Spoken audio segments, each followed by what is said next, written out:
בהלכה ובעמדה של אליהו, רבה של היצחק, בבקשה, כבוד הרב. ברשות מוריי ורבותיי, קהל קדוש, אנחנו השבת נקרא בעזרת השם את פרשת תרומה. זאת אולי הפרשה הכי חשובה, הליבה של הליבה של ספר שמות, אולי של התורה כולה, מכיוון שהיא מספרת לנו את העיקר. מהו העיקר? העיקר הוא לא מתן תורה, וגם לא פרשת משפטים, ואפילו לא יציאת מצרים, ואפילו לא האבות. אז מהו העיקר? העיקר הוא, ושכנתי בתוכם, שהקדוש ברוך הוא שורה בתוך עם ישראל, מחובר לעם ישראל. זה הדבר הכי משמעותי. מתן תורה זה אירוע אחד, אמנם מתמשך, יש לו השפעה עד ימינו, אבל הוא אירוע חד פעמי, אירוע אחד, כל גדול ולא יאסף, אבל אירוע אחד. אבל ההמשך של מתן תורה זה הדבר הכי משמעותי, שהקדוש ברוך הוא שורה בתוך עם ישראל תמיד, תמיד, תמיד. כולם מכירים את הפירוש של האלשיך, שהיה בדורו של רבי יוסף קארו בצפת. אומר המהר"ם אלשיך, בתוכו לא נאמר, לא כתוב עשוי מקדש שכנתי בתוכו, אלא בתוכם. אני חושב שהם אומרים פעם על הכל תלוי במזל, אפילו מאמר חז"ל. אז זה מאמר חז"ל שזכה הכי הרבה אזכורים. אין מי שלא מכיר את החידוש הזה. אתם זוכרים שאמר אותו המהר"ם אלשיך, אבל לא כתוב עשוי מקדש שכנתי בתוכו, אלא עשוי מקדש שכנתי בתוכם. ברגע שנמנה בית מקדש, בכל בית יש עוצמה, יש אור, יש ברכה, בכל בית יש שמחה, בכל בית מתקיים בו, בכל המקום אשר אזכיר את שמי אבוא אליך וברכתיך. בכל בית יש ברכה, יש ברכה בכל בית, יש השראת שכינה בכל בית, יש חוכמה בכל בית, יש טוב בכל בית. וזה המטרה. אני השם אלוקיכם אשר הוצאתי אתכם מארץ מצרים. בשביל מה? לא בשביל שתהיו בני חורים, זה חשוב, זאת לא המטרה. להיות לכם אלוקים. אני מחובר איתכם תמיד. אם אתם רוצים ככה לדמות בנפשכם את התמונה איך זה ייראה, תנסו לחשוב שכל אחד הוא כמו הרב אליהו, מחובר לאלוקים לגמרי. כל אחד התפילות שלו נשמעות כמו הרב, כל אחד יש לו רוח הקודש כמו שהיה הרב. עם שלם ככה. אז תגידו לי, איך אומות עליהם מתייחסים? נופלים על פניהם, לא? יש לך עם שלם שכולו כל כך דבוק לאלוקים, שכנתי בתוכם. עם שלם כזה. אז מי מסתכל על אובמה למשל? חסר משמעות. זאת המטרה של יציאת מצרים, עם שהקדוש ברוך הוא שורה בתוכו תמיד. עם שבניו כולם נביאים, ואם אינם נביאים, בני נביאים הם. היו בהם נביאים ונביאות כפליים כיוצאי מצרים. כשם שהיו בהם 60 ריבון נביאים, כך היו בהם 60 ריבון נביאות. איך יכול להיות? הנה, ועשו לי מקדש ושכנתי בתוכם, בתוך כל אחד ואחד מהם. זאת פרשת תרומה. אבל אנחנו כבר נמצאים במוצאי ראש חודש אדר. כולם מכירים את ההלכה שאומרת, מי שנכנס אדר, מרבים בשמחה. אז אני באתי הבוקר מצפת, רחובות צפת מלאו ילדים משחקים ושמחים, ואתה כבר מריח באוויר את ריחו של פורים, את הערך של פורים. ויש הרבה הלכות שקשורות לחודש אדר. על פי ההלכה אומר הרמה בשם הירושלמי, אם אדם נוסע במקום שלא תהיה לו מגילת אסתר. נוסע עכשיו, נגיד, למילואים, נוסע,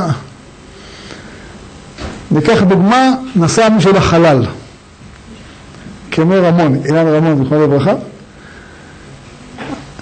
אין לו מגילה. יכול לקרוא מגילה מעכשיו. למה יכול לקרוא מגילה מעכשיו? הרי הנס קרה בי"ד או בי"ג או בט"ו, למה בתחילת חודש אדר יכול לקרוא מגילה? מכיוון שהפסוק אומר, והחודש שלנו נהפך להם מיגון לשמחה ומעבר ליום טוב. הגזירה הייתה מחולקת לחודש וליום, נכון? מפיל פור, לא פור אחד, כמה פור, לכן קוראים לזה פורים. מיום ליום ומחודש לחודש. אז הוא חיפש קודם כל את החודש, אמר החודש, אדר. איזה יום בחודש? י"ג. מכיוון שהחשבון היה כזה, זאת אומרת, החודש הזה היה חודש מיועד להריגה, בחלילה מי שלא יספיק להרוג בי"ג יכול לפני או אחרי, ככה בתוכנית שלהם, כך ממילא מתהפך, שמתהפך לטובה, אז כל החודש הפך להיות חודש של יום טוב. אני ברשותכם רוצה לדבר היום על הלכה שנראית כמו מוסר. אבל טוב, זה מוסר, זה על מה שאמרה אסתר, לך כנוס את כל היהודים.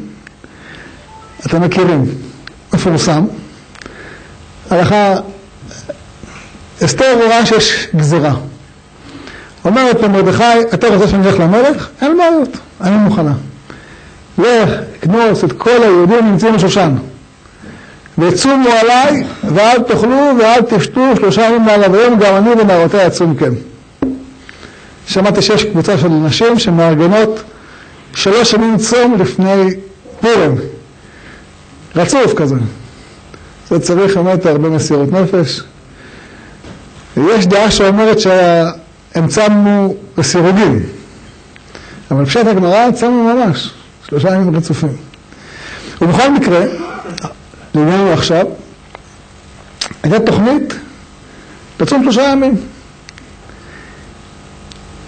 למה הצום הזה? מפורסם הפירוש שאומר, זה הכל תשובה לאמן. שכשהמן מגיע לאחשוורוש ומנסה לשכנע אותו, מה הוא אומר לו? ישנו עם אחד, מפוזר ומפורד בין העמים, היהודים האלה אתה מכיר אותם, הם רבים אחד עם השני, שים 2 היהודים בחדר, יש לך 3 דעות. כל הזמן מתווכחים. אין לך מדינה שיש בה מפלגות כמו בישראל. אומר היהודים האלה, כל הזמן מפלגים, תראה אותם. יש פסוק אומר, שכשהקדוש ברוך הוא פיזר את עם ישראל, אז איך הוא פיזר אותם? ופיצחה השם לקחת העמים. כשעם ישראל התפזר בגלות, לא הייתה מדינה בעולם כמעט שלא היה ביהודים. בשונה מבית שני. אתם יודעים שזה לא אותו דבר. בבית שני, כשיהודים התפזרו בעולם, הם התפזרו באסיה, באפריקה, באירופה, אבל באמריקה לא הגיעו יהודים. כך אומר המדרש. אומר המדרש, דבר מעניין, זה בלי הלכתי. אומר המדרש, בעולם יש רנ"ב מדינות. 252. רנ"ב יפרחיות יש. אחשוורוש מלך על 127, נכון? אז למה כל היהודים חייבים במקרא המגילה? אם הוא רק מלך על 127, יש 252, יש לך עוד חצי שהוא לא מלך עליהם כמעט, נכון? כל אמריקה הדרומית ואמריקה הצפונית, הוא לא הכיר בכלל. אחשוורוש. אז למה כל היהודים חייבים מקרא? אלה שגרים שם, נגיד שהם פטורים. פרט זה כף החיים. הוא אומר, מכיוון שבתקופת אחשוורוש יהודים לא היו באמריקה. לא היו ברנ"ב יפרחיות, ב-252 מדינות. הם היו רק ב-127. זאת אומרת, הוא גזר על כל היהודים. אז גם שיהודי בסוף עבר מאירופה לאמריקה, זה לא משנה. איפה שהוא היה, בתקופת אחשוורוש הגזירה הייתה עליו. לכן כל היהודים חייבים במקרא המגילה. אבל זה מעניין החשבון של חז"ל שאומרים שאחשוורוש מלך על כל העולם שהוא הכיר אז, יש עוד חצי שהוא עוד לא הכיר. יש עוד חצי שלם שהוא לא הכיר אותו. בקיצור, נחזור אלינו עכשיו, זו הייתה הגזרה. הגזרה הייתה על כל היהודים, והוא אומר לאחשוורוש, היהודים האלה מפוזרים. ובאמת היהודים בגלות היו הכי מפוזרים שאפשר. הכי מפוזרים שאפשר. כל קהילה מנהג אחר. לא רק ספרדים אשכנזים. בתוך הספרדים היו דעות שונות. בתוך אשכנזים חסידים מתנגדים. חסיד כזה, חסיד אחר. זה חסיד חב"ד, זה חסיד ברסלב, זה חסיד צאן, זה חסיד גור, זה חסיד בז. כל אחד. מפוזרים.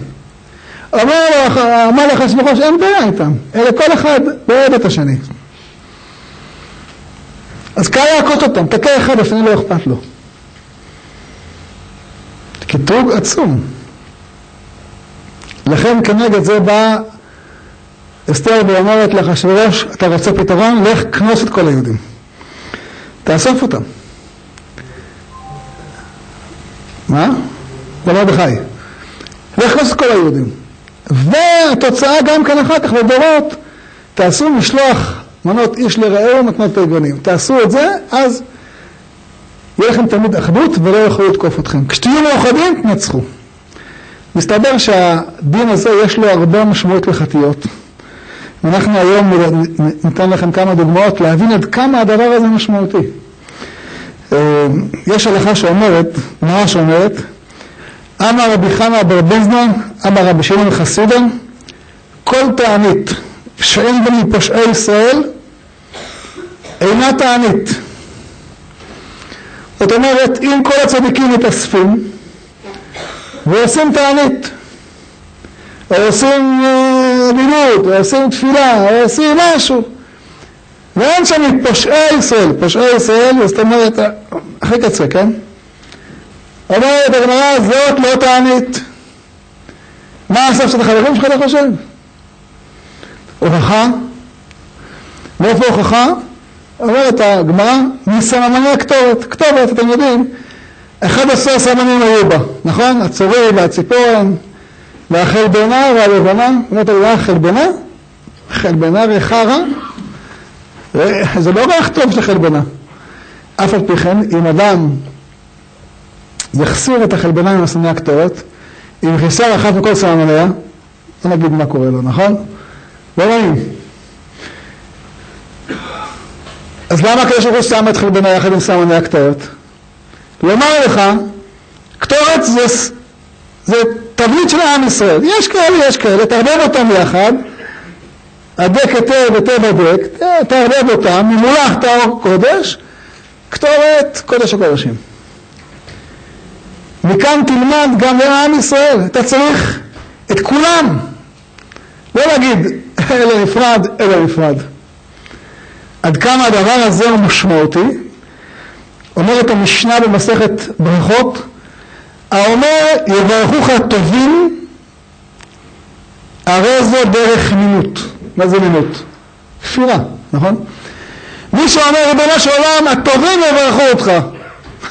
הצדיקים מתפעלים, הרשעים פטורים. מי שאומר משפט כזה, זה כמו מינות. אין דבר כזה. מה זאת אומרת? לכן אנחנו מזכירים את אשר אשר בתך, קוראים אותו בבוקר לפני התפילה ואחרי התפילה ולפני מנחה. למה? כי כתוב שמה פותח את ידיך ומשביע לכל חי רצון. אומרת הגמרא, כל חי לכולם, גם צדיקים, גם בינונים, גם רשעים, כולם מקבלים. שונה ממה שכתוב בפרק אחר בתהילים, טרף נתן ליראה וזכור עולם, רק ליראים מקבלים. לא, משביע לכל חי רצון. ככה אנחנו אומרים, נותן לחם לכל בשר, כאילו עולם חזור, לכולם. אותו דבר, תפילה חייבת להיות של כולם. וכל תפילה שאינה קולטת את כולם לא מועילה. לכן אומרת אסתר למרדכי, לך כנוס את כל היהודים. לא רק את החברים שלך, לא רק סנהדרין, לא רק מפלגה אחת, כולם, במיוחד אחרי הבחירות צריך להזכיר את זה. ככה, לתאר את האוויר וכל הדיבורים שנאמרו במהלך הבחירות, זה על זה וזה על זה, מילים שאסור היה לומר אותם. אז עכשיו צריך לתאר את כל הכעסים האלה, ואת כל המילים הרעות. ולדעת, אנחנו בסוף עם אחד. אם רוצים להתמודד עם אחד כמו המן, או בימינו כמו המנהיג'אד הזה מאיראן, צריכים אחדות בתוכנו. וזה מתחיל לכל אחד. ולשלוח מנות. זאת המצווה, למי תשלח מנות? לאחיך? זה בסדר. אבל בעיקר למי שקשה לך איתו. אספר לכם מעשה שהיה לי פעם אחת, התקשרה לאישה אחת, אומרת לי, הרב, חיי אינם חיים. אני רוצה לשים לא עליכם קץ לחיי. מה קרה? אני אומר לה. לא יודע מזאת בכלל. אדם אני לא יודע מזאת. מה קרה? אני אומר לה, גברתי. מה כל כך נורא בחיים? יש לי שכנה, עושה לי את המוות, צרות צרורות, לא יכולה לסבול. מספרת לי סיפור ארוך וזה, תעזור לי. אמרתי לה, יש לי בשבילך רעיון, אבל קשה מנסו. אומרת לי, הרב, תגיד לי לקפוץ מהגג, אני קופצת. אני לא צריך לקפוץ מהגג, טיפה יותר קשה, אבל לא צריך לקפוץ מהגג. אמרת לי, מה שתגיד אני עושה? אמרת, תראי, עכשיו ראש חודש אדר, יש לי בקשה ממך. עד פורים, את כל יום, אומרת בליבך, הריני מוכלת וסולחת לשכנה שלי, לכולם, ולשכנה שלי. והריני אוהבת כל אחד ואחד מישראל כנפשי ומאודים, וכן מכוונת עליה. אומרת לכבוד הרב, זה לא. אבל בקפוץ מגע, כן, זה לא. הבטחת לי, את חייבת. כבוד הרב, תן לי משהו אחר. אמרתי לה, לא, זה. התחייבת. זה. לא, אני לא יכולה, זה בלתי אפשרי. תנסי, תתחילי. 3 פעמים ביום, לפני הארוחה, אחרי הארוחה. תנסי, תתפללי על זה. אם קשך, תתקשרי אליי. כל יום אתה מתקשרת אליי. כבוד הרב, תפתור אותי היום. אמרתי לה, אין לי שום פטור. תפתור אותי בבוקר, תפתור אותי, לא פותרת לך גברת, התחייבת, אמרתי לקפוץ, זה כמו פחות לקפוץ מהגג. בקיצור, מסכנה, מלכדה ברשתה, והייתה חייבת לומר את זה כל יום. ואז יום אחד לפני פורים מתקשרת אליי, היא אומרת, כבוד הרב, קרה נס. אני אומר לה, איזה נס קרה? מה קרה? היא אומרת לי, אל תשאל, השכנה הזאת שכל כך... שלחה לי משלוח מנות אונייה ענק עם ינות, עם ליקרים, עם שוקולד. לא האמנתי, זאת תשלח לי. תגיד, אז דיברת איתה? אמרתי, לא יודע מי את מי, לא יודע אפילו איפה את גרה, לא יודע. אז איך זה קרה? היא כל כך שונאת אותי ולא הקדימה לשלוח לי משלוח מנות. אמרתי לה, אני אגיד לך, זה מהדיבורים שלך. את במשך שבועיים שברת את הקליפה שהייתה בליבך עליה. מה את חושבת? זה שום דבר עושה. זה מפיץ אור בעולם. אז גם לה היה קליפה בלב ונשברה. אין תוצאה, קיבלת משלוח מנות. זה לא משלוח מנות. משלוח מנות נועד למי? מי שהכי קשה לך. מי שהכי קשה לך.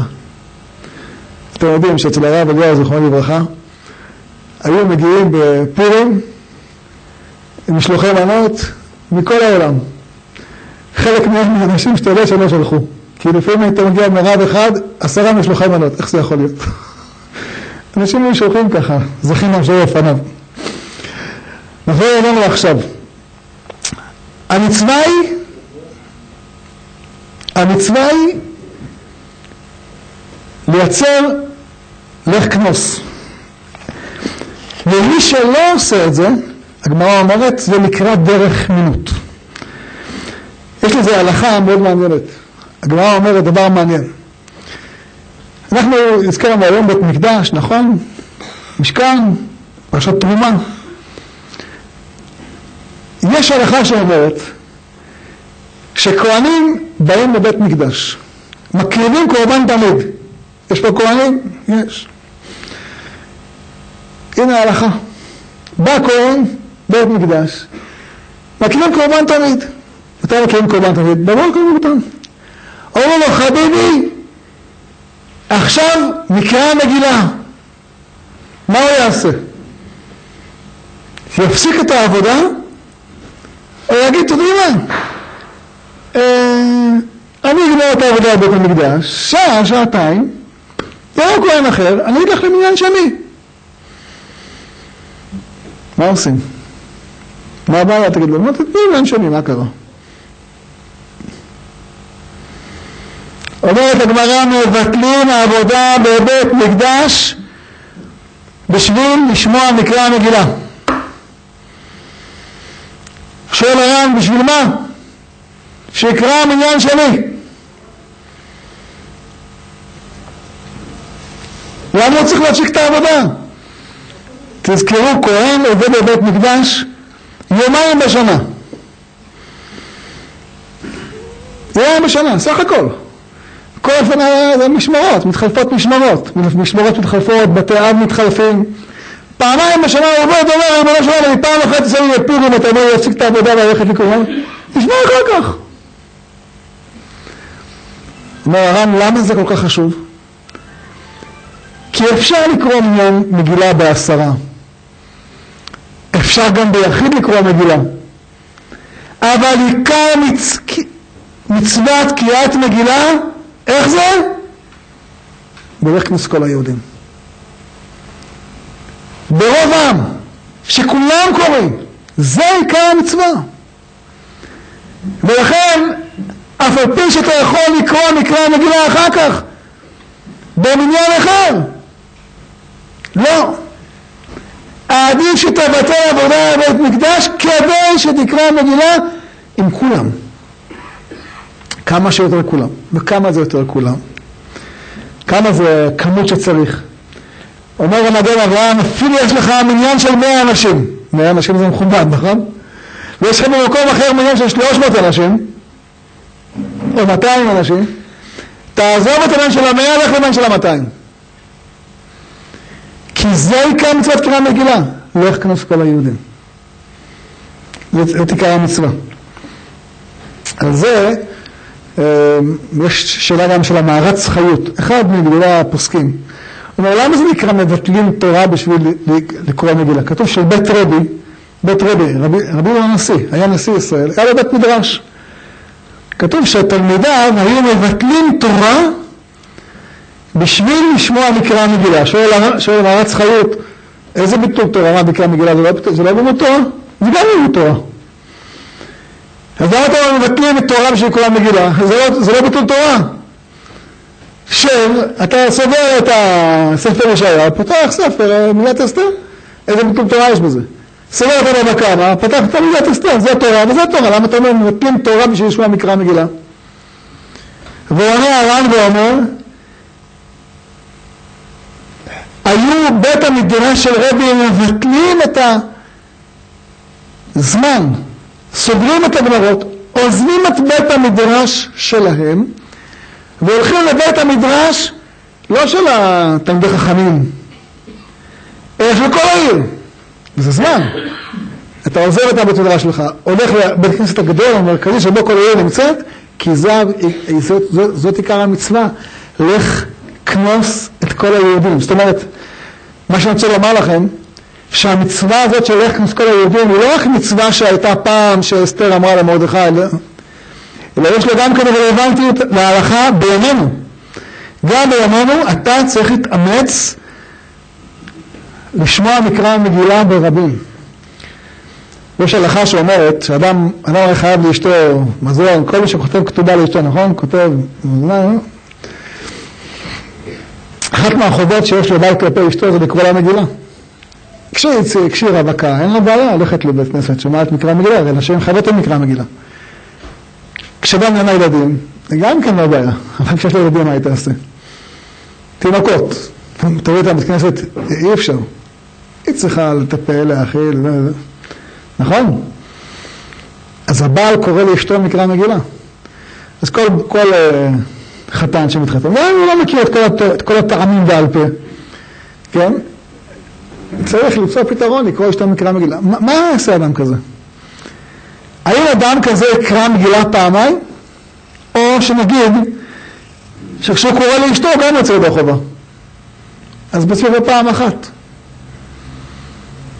באמת מעיקר הדין, מספיק פעם אחת.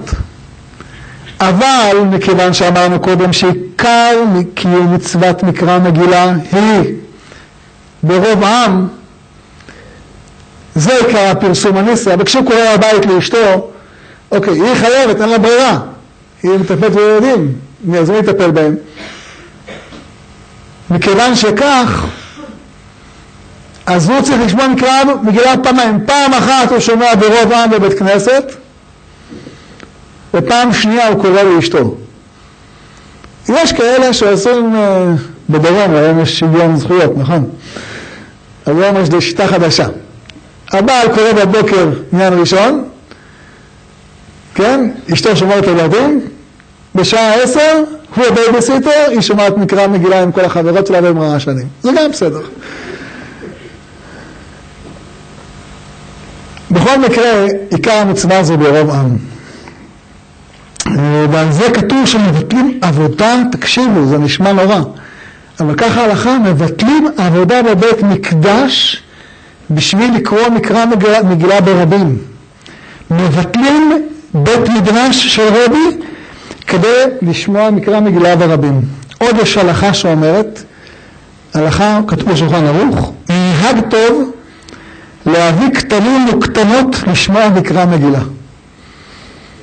כך כתוב, סעיף מיוחד בשולחן ערוך, שואל הביאור הלכה, מה החידוש? על מי מדובר? על תינוקים בעגלה? בטח לא רק אבל, נכון? יפה. על מי מדובר? אתה מדבר על כמה אלה שיכולים להביא, נכון? אז מה החידוש? בוודאי שילדים חייבים. כמו שילד חייב לברך, חייב? חייב. חייב ללבוש ציצית, חייב? חייב. מצוות חינוך, נכון? אז למה זה שונה? אומר הביאור הלכה, החידוש פה לומר לך, אל תגיד אם ישבו בבית. תביא אותם, שיעשו קצת בלגן, לא נורא. הגבאי יסלח לך בסוף. העיקר שיהיה לך ברוב עם. ככה, סעיף בשולחן ערוך. מביאים קטנים וקטנות, לשמוע מקרא מגילה, ככה הלכה. ולא עוד, אלא, אתם ודאי זוכרים שיש 4 פסוקים שקוראים אותם בכל רם, נכון? בלילה עוד דרך המלך, איש ביאה בשורן הבעירה, נכון? 4 הפסוקים האלה, לשמה קוראים אותם, כן? בשביל הילדים. כי ילדים לא יכולים להקשיב, אין להם יכולת להאזין לכל המגילה בימי אחשוורוש עד דובר שלום בכל זרעו. אבל 4 הפסוקים שכולם קוראים בקול, אז הם מקשיבים. וזה הציר של המגילה.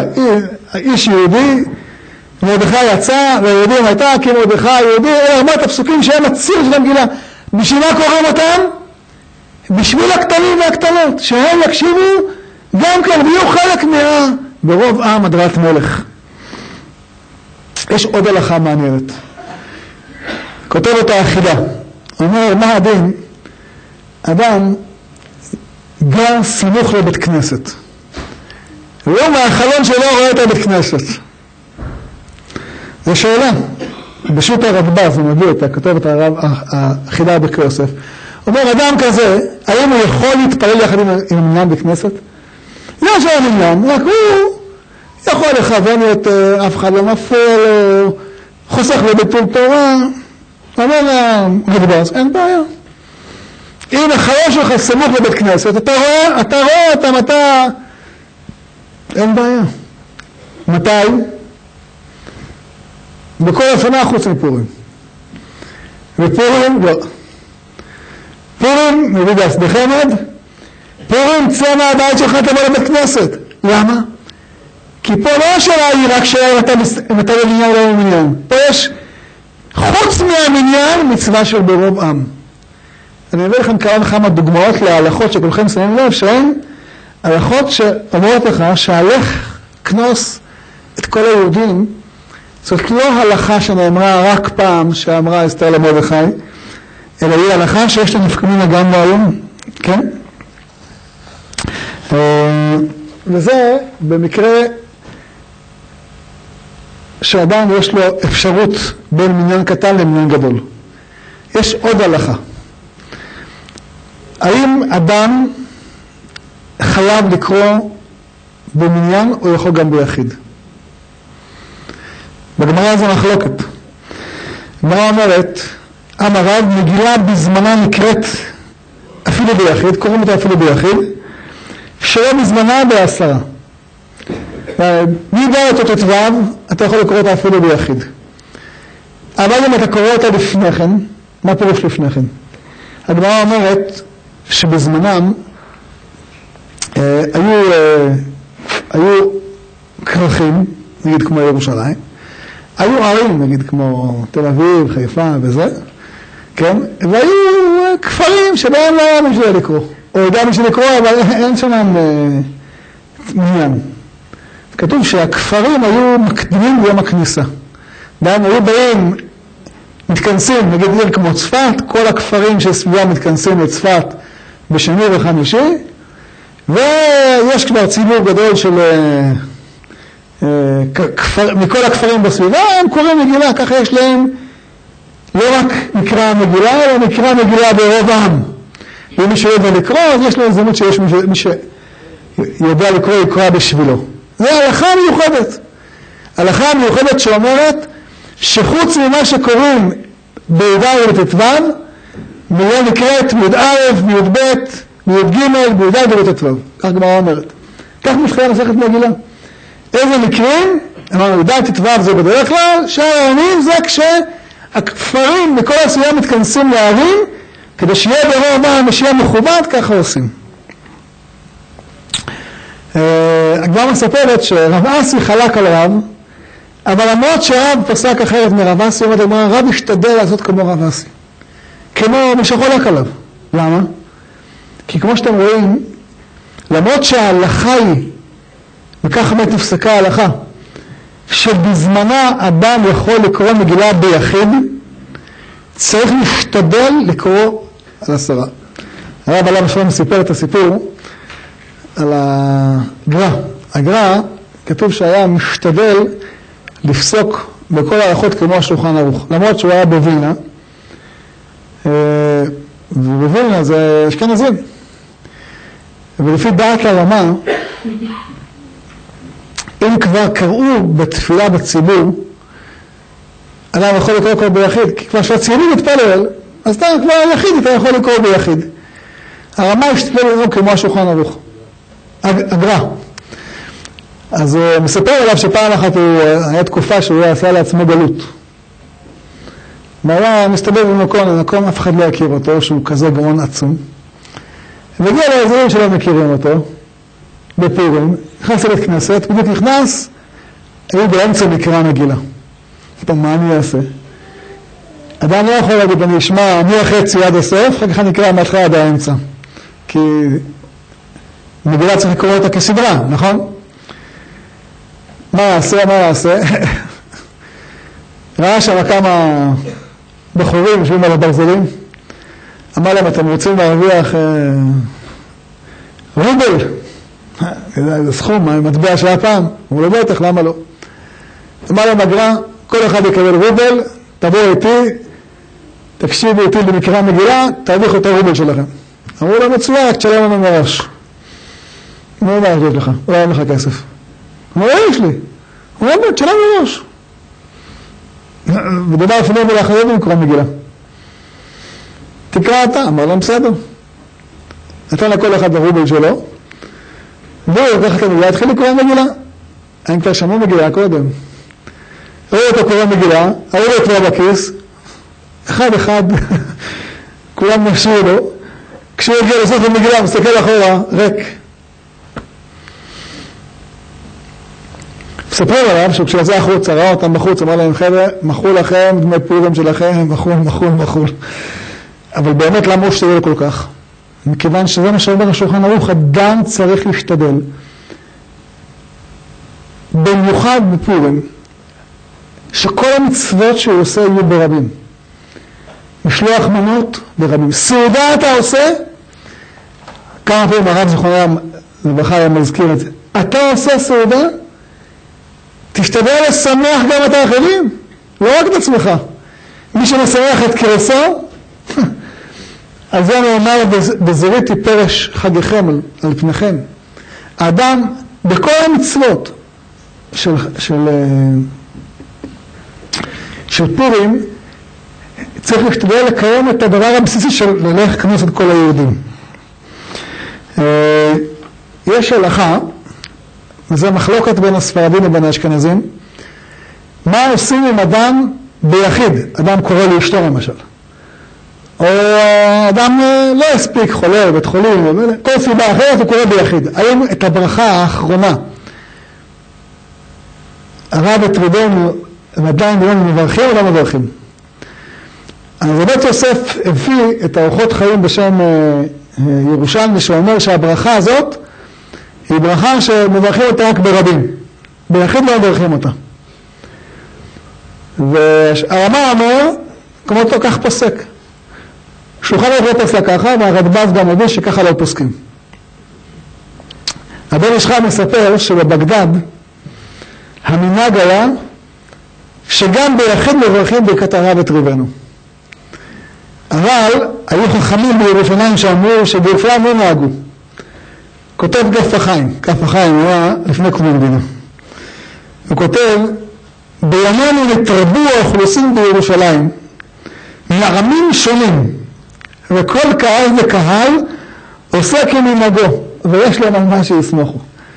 מעניין, בתקופתו של כף החיים כבר היו בירושלים הרבה אוכלוסין, הרבה עדות, הרבה מנהגים, וגם בזה כבר היו מנהגים שונים, וכל אחד עושה על מה שעושה, יכול לעשות על מה שיסמכו. עוד הלכה יש, שהיא, כולם מקיימים אותה, לא תמיד מתבוננים מאיפה זה מגיע. ההלכה אומרת, גם בערב, גם בבוקר, מיד אחרי נקרא מגילה, מה אנחנו אומרים? ואתה קדוש, יושב תהילות ישראל וקרא זה על זה ואמר, נכון? למה? מה זה קשור למקרא מגילה? מה זה קשור למקרא מגילה? אז הפוסקים אומרים, זה המזמור שאמרה אסתר. כתוב שכשאסתר באה לאחשוורוש אחרי 3 ימי צום, אז היא נכנסת לבית אחשוורוש, היא יודעת. החוק אומר, אשר יחבור אל המלך שלו כדת, אחת דתו להמית. זאת אומרת, אם אין הוראה אחרת, הורגים אותו במקום. לא דנים בשאלה אם מחייב אותו אחת דתו להמית. אלא אם כן תקבל חנינה, זה עבד מאשר ראשית להמלך את צוות הזהב וחיה. כתוב שהיא הייתה מרגישה תמיד שיש עליה שכינה, שמירה משמיים. נכנסה לבית אחשוורוש, היא מרגישה שהמלאכים עוזבים אותה. אין לה שמירה, היא מרגישה בודדה. אני אספר לכם ככה בסוגריים, פעם פגשתי את המח"ט של חברון, קצין בכיר. אמרתי לו, אני זוכר כשאנחנו בצבא, אז בצבא אתם יודעים איך זה, יש ימי אימונים ושמירות, וזה בסדר. אבל יש שתכנס באמת מה שנקרא לקרב. נכון? אתם מכירים את זה, לפחות חלק מכם מכירים. כשתכנס לקרב, אתה מרגיש שהשכינה איתך, שהמלאכים איתך. כל מה שהיה פעם בקרב יודע מה אני מתכוון.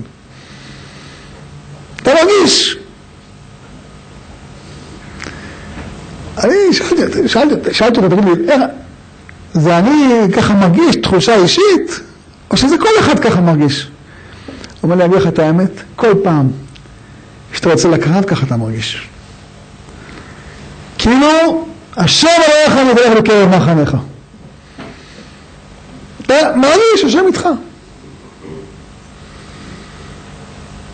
בקיצור, אסתר מרגישה שהשם איתה, אבל כשהיא מגיעה לקרב אל בית אחשוורוש, הכל נעלם. אז היא אומרת, ריבונו של עולם, עכשיו אתה עוזב אותי? אלי, למה עזבתני?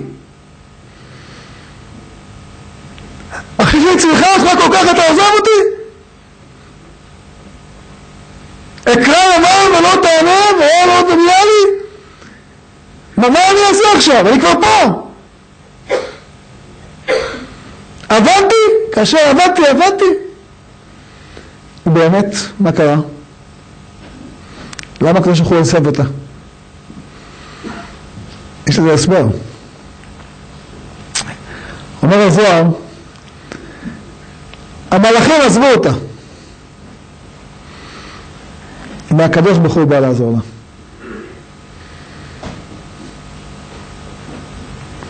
כמו שהיה יעקב, מלאכי אלוקים עולים ויורדים פה, פתאום נעלמים, והנה השם ניצב עליו.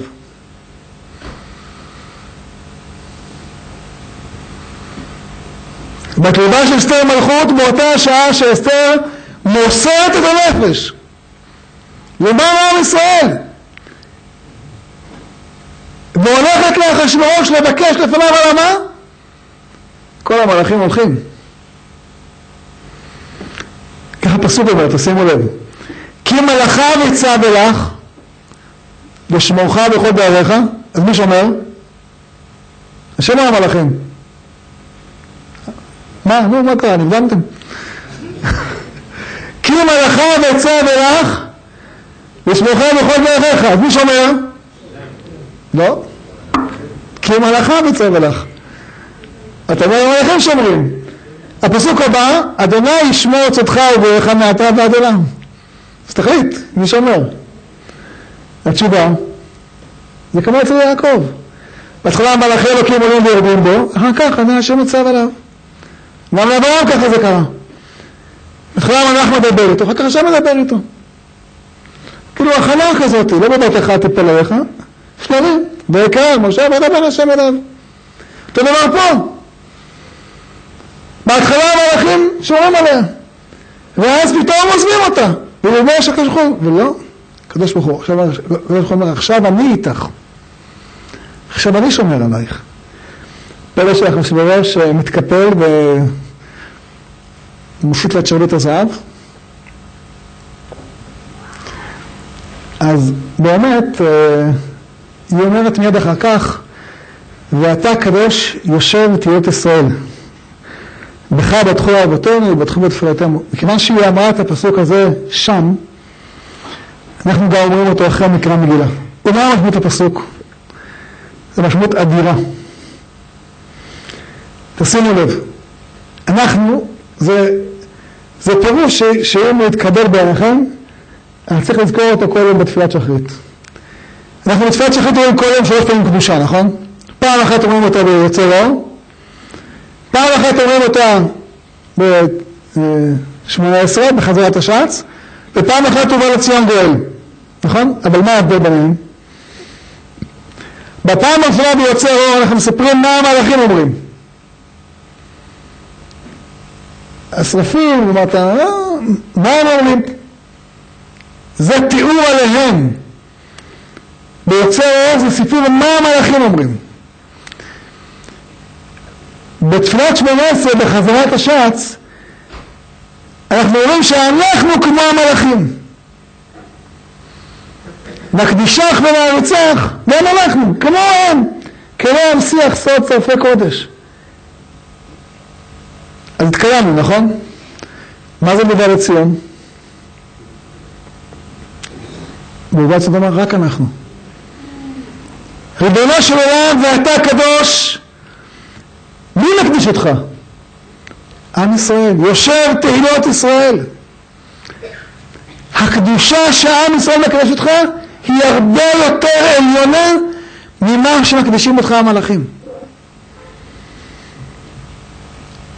אז זה לא מדרגה.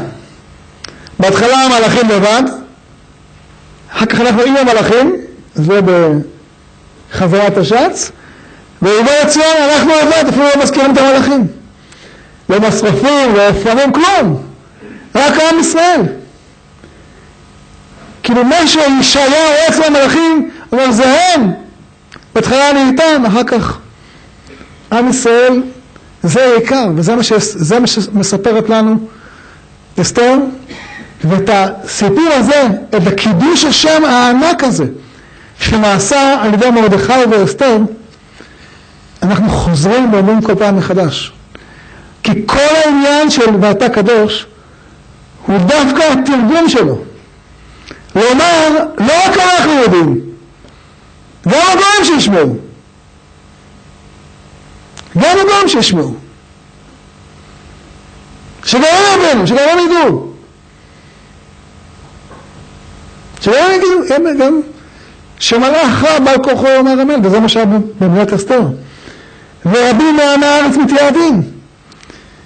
זה ואתה קדוש. ואתה קדוש זה הקדושה שהעם ישראל אומר, ואפילו הגויים אומרים אותה בתרגום, בשפה שלהם. אז נשים לב שהמזמור הזה הוא מדבר שוב על ציבור. קדושה אומרים אותה בציבור. ולכן חשוב מאוד שמקרא מגילה יהיה דווקא בציבור. יש דבר מעניין, אומר אותו בעל הבן איש חי, כל הקדושות אנחנו אומרים, נקדישך ונעריצך, נכון? אבל במוסף, אמרנו היום בראש חודש או בשבת, אומרים, כתר יתנו לך מלאכים המוני מעלה, אם ממך ישראל קיבוץ למטה. אז הוא אומר, במוסף, המלאכים כמו עם ישראל. כתר יתנו לך מלאכים עם עמך ישראל. הם יחד איתנו. כשאנחנו אומרים עם קדושה, הם מרקים. כשפה בכנסת אומרים החז"ל מגיע לקדושה, הם מתעוררים ואומרים קדוש. כתר יתנו לך, למה השני בנוסח כתר? זו סיבה מעניינת. כי יש בקדושה 3 פסוקים. אחד קדוש, קדוש, השני ברוך כבוד המקומו, השלישי, ימלוך השם לעולם, הלך ציון בירדו הללויה, נכון? מי אמר את הפסוק השלישי? אז הפסוק הראשון כתוב שישעיה רואה את המלאכים אומרים, נכון? הפסוק השני יחזקאל רואה את השרפים אומרים. השלישי מי אמר אותו? אמר אותו דוד המלך, נכון? הוא ממליך את הקדוש ברוך הוא. הוא נותן כתר בראש הקדוש ברוך הוא. את הפסוק של מלכות, ימלוך השם לעולם, לא אומרים לא המלאכים ולא השרפים ולא האופנים ולא חיות הקודש. אומר אותו דוד המלך, שזה שווה ערך למה שאומרים המלאכים. לכן אם אתה רוצה לדבר על כתר, על מלכות, זה עם ישראל אומר, וכמו שאנחנו אומרים, פסוק הזה גם הם אומרים. אז תראו לעצמכם את המלאכים אומרים, אתם יודעים, אנחנו אומרים קדוש, נפלא. אומרים ברוך שם כבוד מלכותו, נפלא, אבל ראינו משהו נפלא אצל בני האדם. הם אומרים פסוק שאנחנו לא אומרים אותו. איזה פסוק? מדברים השרפים והאופנים. ימלוך השם לעולם, אלוהי ציון בירדו הללויה. תדעו מה, בואו נגיד גם אנחנו את הפסוק הזה. אז זה מה שקורה. אנחנו לומדים מהם קדוש וברוך, הם לומדים מאיתנו את הפסוק של ימלוך השם לעולם, או השם ימלוך לעולם ועד. כתר יתנו לך מלאכים המוני מעלה, עם עם ישראל קיבוץ למטה. זאת המדרגה ששייכת לאיך כנוס. דבר מאוד מעניין, יש גם כן, הכל קשור להלכה. יש הלכה שאומרת שצריך לומר את 10 בני המן בנשימה אחת. למה צריך לומר אותם בנשימה אחת? אתה שומע שהם מתו בנשימה אחת. מתו בנשימה אחת. מה אכפת לי, מתו בנשימה אחת, מתו אחד אחרי השני, מה זה משנה? ועוד, הם לא מתו יחד. כתוב שקודם כל הרגו אותם, אחר כך תלו אותם. הרי אסתר מבקשת מאחשוורוש, ואומרת לו, תשמע, את 10 בני המן שהרגו להם קודם, נתלו על העץ. אז כל פעם שהיו, מה, כל כך אכזרית, טוב, הרגו אותה, מה יש לך לתלות אותם על עץ גבוה 50 ימה? בשביל מה אתה עושה את זה? הרב עליו ושלום היה רגיל לומר בשביל מה היא עשתה את זה? מכיוון ש10 בני המן האלה, הם אלה שעשו הקפאת בנייה בירושלים. ככה הרב אומר. הם אלה שהקפיאו את בניין חומות ירושלים, ואת בניין בית המקדש. הרי עזרא מתחיל את הבנייה, ואותם פלסטינאים שהיו גרים בארץ מקטרגים עליו, כותבים מכתב לקורש, לא מצליחים, כותבים מכתב לדריווש, גם לא מצליחים הראשון, כותבים מכתב לאחשוורוש שמצליחים. מי הם היו? אמרתם, 10 בני המן, אלה 10 האלה. היו הרבה בנים, היו הרבה נשים, היו הרבה בנים. היו 200, רוב בניו, היו 208 בנים. אבל אלה תלו אותם, למה? מכיוון שאלה יזמו את הקפאת הבנייה בירושלים. ככה שמביא. אז תולים אותם בשביל מה? בשביל שכל המקטרגים שמקטרגים על עם ישראל ורוצים לעצור את ההתפתחות שלו, יראו ויראו. שכל אותם אויבי ישראל, שחולמים על כך שאנחנו נפסיק להתפתח, נפסיק ללדת, נפסיק לבנות בתים, נפסיק להצליח, כדי שיראו אותם תלויים ויבינו ולמדו לקח. בכל מקרה יש שאלה של הבן איש חי, הוא שואל שאלה מעניינת, הוא אומר, בצעירים של העבודות מציירים על העץ של 50 אמה את המן ו10 בניו תלויים. אומר הבן איש חי, זה לא יכול להיות. אומר, למה לא יכול להיות? מכיוון שהמן נתלה בפסח. כך כתוב בהגדה. בישבות המן ממחרת הפסח. הוא נתלה בט"ז ניסן. הם נתלים בי"ג לי"ד אדר, 11 חודש אחריו. 11 חודש אחר כך. ולפי התרגום, הוא עושה חשבון למה 50 אמה, כדי שיהיה מקום לכולם.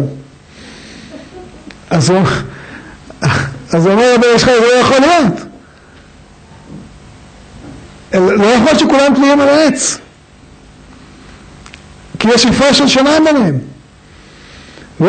בשביל מה עושים? בשביל מה כולם על העץ? גם מה, תלו את המן, זרוק אותו, שם אותו, תקבור אותו. לא תלויים עם אותו על העץ. והוא אומר שהשאירו את המן מניסן ועד אדר, 11 חודש, ואת כל 10 בניו בשביל ללמד לקח.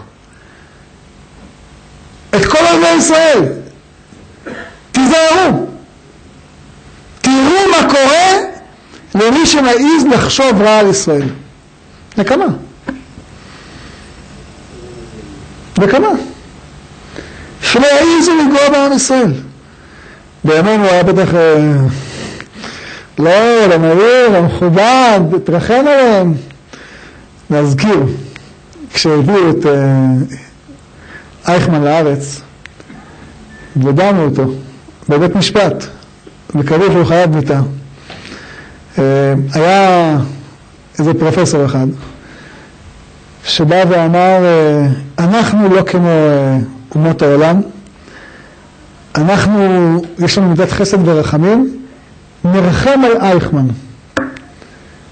נשים אותו במאסר ולא נהרוג אותו. אז נס פורים היה שלא היה פרופסור כזה, שאמר נרחם על אייכמן. ותלו אותם, את המן ו10 בניו על העץ, שלא כדין תורה.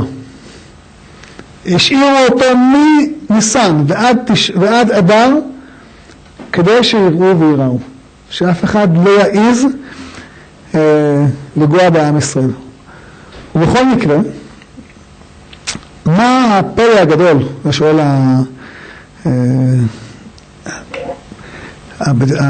בן איש חי בשו"ת, שכולם ירגו בבת אחת. בשביל מה ירגו כולם בבת אחת?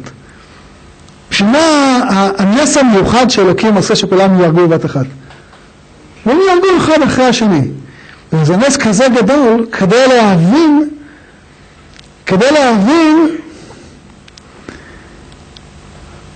עד כמה בגלל זה אנחנו קוראים, כל הבא קורא, מי שפעם הבא קורא יודע מה זה. לוקח אוויר כדי לקרוא את כולם בנשימה אחת, זה לא קל. זאת אומרת, לדורות מזכירים לנו את הנקודה הזאת. והתשובה היא שזה בדיוק כמו שדיברנו כל השיעור. את זה לעומת זה עשה אלוקים. מה שהצליח להם לעצור את בניין בית המקדש, זה האחדות שהייתה ביניהם. האחדות שהייתה בין אחשוורוש להמן, האחדות שהייתה בין 10 בני המן, שהם הלכו כל הזמן יחד, זה מה שהצליח להם. וכשצריכים להצליח להכות אותם, אז זה בדיוק באותה שיטה. לך כנוס את כל היהודים, וכמו שראינו במשך כל השיעור הזה, זה לא רק איזשהו דבר ששייך לפעם, אלא הוא שייך גם לימינו.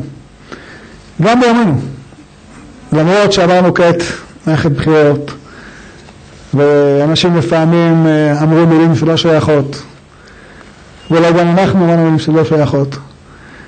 וזה דיבר על המפלגה הזאת, זה דיבר על המפלגה אחרת. עברנו. הגענו עכשיו לחודש אדר. חודש אדר זה חודש של כל החודש נהפך מאבל ליום טוב, מעגון לשמחה. בכל החודש האדם צריך כבר להתארגן ולחשוב מה הוא יכול לעשות מבחינת לך כנוס. וכל אחד מאיתנו, כל אחד, יחשוב שהשנה במשלוח מנות שלו, מלבד מפולח לאחיו ולאחותו ולשכנו הקרוב אליו, גם לשלוח לאדם אחד או שניים, לא יודע, כל אחד לפי יכולתו, למי שרחוק ממנו. למי שהוא מסוכסך איתו, למי שהוא לא דיבר איתו. אם אדם דבר כזה מסוגל לעשות, אז הוא באמת מביא תקנה גדולה לעם ישראל. יהיה רצון שנזכה באמת מתוך אחדות של להגיע למצב של אתה אחד ושמך אחד, מתוך מי כעמך ישראל גוי אחד בארץ ומרע בימינו, אמן ואמן. רבי חנניה בן הקשיא אומר, רצה הקדוש ברוך הוא זכות ישראל, וכך בא להם תורה ומצוות שנאמר, אדוני חפץ למען צדקו יגדיל תורה ויעביר. להתקדש וירבה, ועלמד יגולה ומורכב וימלכות ותאב ויצמח ותאב ושפעים, וחי יבון ובכל ובכל בישראל, ועלה וזמן הקשרים ומועמין.